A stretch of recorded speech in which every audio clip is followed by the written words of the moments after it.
My world shattered with a single phone call from my daughter. It was a crisp November evening, and I was finalizing the guest list for our annual family Christmas, a tradition I cherish more with each passing year. My name is Evelyn, and my husband Robert, and I have built a life filled with the laughter and occasional chaos of 4 children.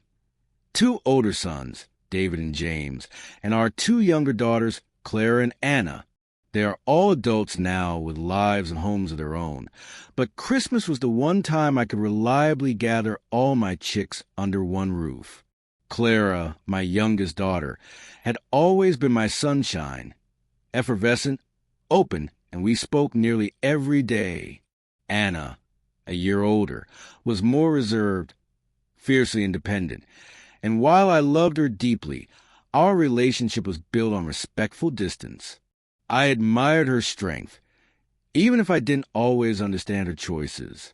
I was proud of both of them, of all my children, believing I had raised them to be good, decent people. The planning for this year's gathering was especially exciting. We decided to host it in the first week of December to accommodate everyone's busy schedules. I was in the midst of planning the menu, roast goose with apple stuffing, Robert's favorite, when the phone rang.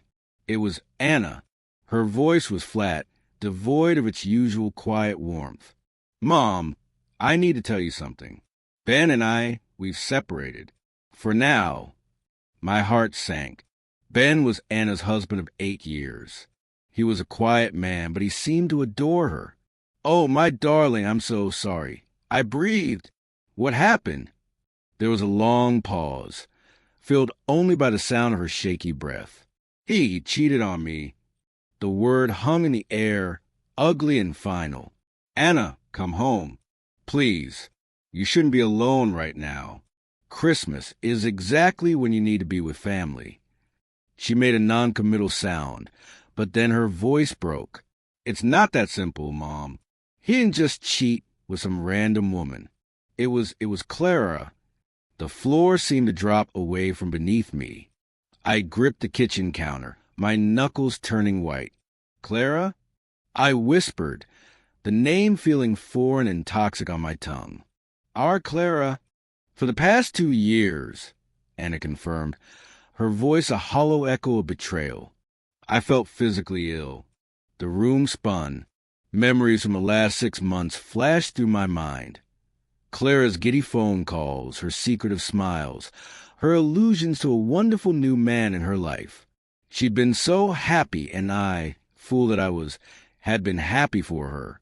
I never imagined her joy was built on the ashes of her sister's marriage. The sheer cruelty of it, the sustained deception over 2 years, was a blow I couldn't comprehend. A cold, hard fury settled in my chest. Without a second thought, I picked up my phone. My fingers trembled with a rage I had never known. I called Clara. She answered on the second ring, her voice bright and bubbly. "Hey, Mom, I was just about to call you. I found the most amazing centerpiece idea for the Christmas table." "Don't." I cut her off, my voice like ice. I just got off the phone with Anna. The silence on the other end was deafening. "Is it true?" I demanded. "Mom, you have to understand," she began, her tone shifting to one of defensive pleading. "Is it true?" I repeated, each word a shard of glass. She sighed, a sound of exasperation, as if I were the one being unreasonable. "Yes, but it's not what you think. We're in love. It just happened. Over 2 years, Clara. It just happened for over 2 years, while you watched your sister build a life with him. You are not to come to Christmas. You are not welcome here." My voice was steady, but inside I was screaming. "Mom, you can't be serious. This is my family, too. Family doesn't do this," I said, and I ended the call.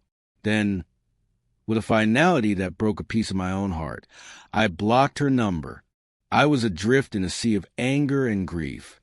Robert found me sitting at the kitchen table, staring into nothing. When I told him, his face paled, and he pulled me into a tight embrace. He was as horrified as I was. We were a united front, aghast at the betrayal one of our children had inflicted upon another. Anna arrived the next day, her eyes red-rimmed and her spirit visibly shattered. Having her under our roof was a small comfort. We could provide a safe harbor, a place where she was surrounded by unconditional love. My maternal instincts were entirely focused on her, on staunching the bleeding wound Clara had inflicted. The problem, of course, was that Clara did not see herself as a villain. Through Robert, who maintained a strained line of communication, she made it clear she believed I was being unfair, that I was meddling in her personal life, and that I had no right to disinvite her from the family.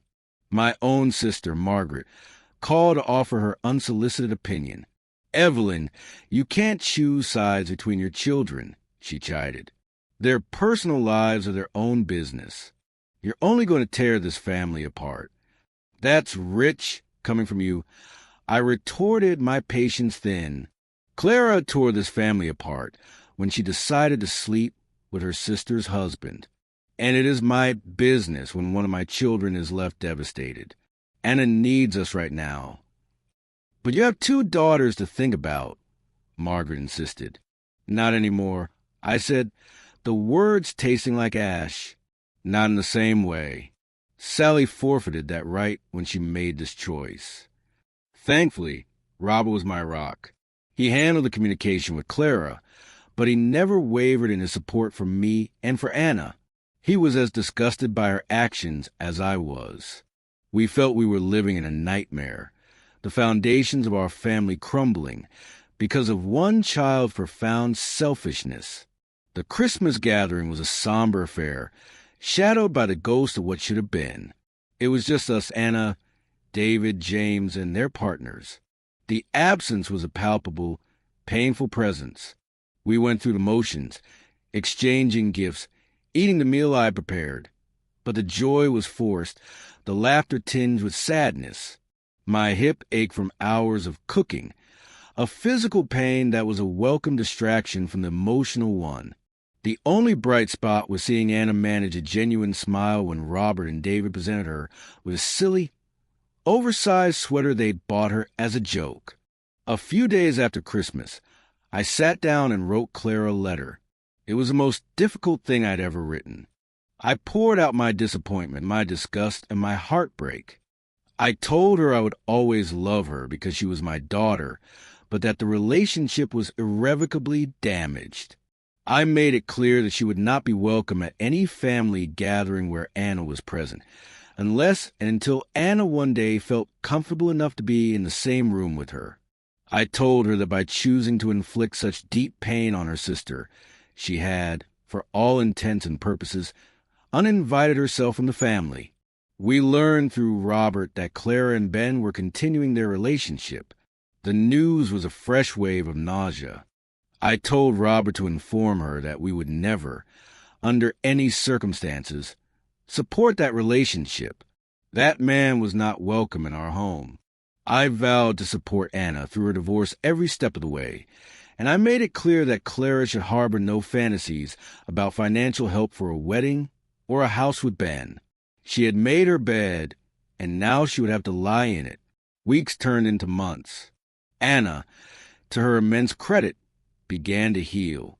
She threw herself into her work, and we converted the guest room into a more permanent space for her. It was a joy to have her around, a bittersweet silver lining to the whole ugly situation. About a year after the scandal broke, she met someone. His name was Daniel, and he was a kind, soft-spoken architect. He was wonderfully patient and respectful, and he made a conscious effort to get to know Robert and me. Watching their relationship blossom was like watching a flower open after a long winter. It reminded me of when Anna was a young girl, shyly talking about her first crush. My heart swelled with a hope I thought I'd lost. Eventually, Anna got a fantastic job offer and moved to Scotland with Daniel. It was hard to see her go, but I was so proud of the strong, resilient woman she had become. She had not let the betrayal destroy her. Life however, had another, far crueler blow in store for us. 9 months ago, Robert went out for his usual morning walk. He slipped on a patch of black ice, hit his head on the curb, and was lying there for hours before a neighbor found him. He never regained consciousness. The world stopped. The grief was an all-consuming physical force. I had lost parents, friends, but nothing could prepare me for the utter desolation of losing Robert. He was my partner, my best friend, my anchor. We had built a life together for over 40 years. The silence in our house was deafening. Every corner, every object was a reminder of his absence.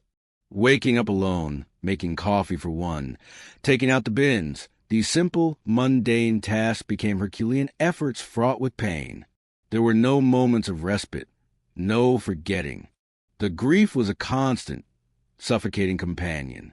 I felt untethered, lost in a sea of sorrow I couldn't navigate. His birthday at the end of November was another milestone of agony. I opened my notebook and saw the list of gift ideas I jotted down for him. A new book by his favorite author, a fancy bottle of single malt scotch. I broke down, sobbing uncontrollably on the kitchen floor. I couldn't even bring myself to think of the happy memories because the pain of their loss was too acute. My children were supportive, but they had their own lives and their own grief to manage. David, my eldest, and his wife had just had a baby boy, and they were struggling with the demands of new parenthood. They asked me to come stay with them for a while to help out. I agreed, hoping the distraction of a newborn would provide some solace. It did, in a way. My grandson was a tiny beacon of light, his needs simple and immediate, but in the quiet moments, when he was sleeping, the loneliness would creep back in. I miss having a peer, someone to talk to about my own interests, not just about baby formula and nap schedules.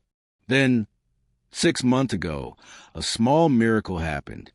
I was at the local community center, trying to muster the energy for a gentle swim, when I ran into Isabella, a dear friend from my university days.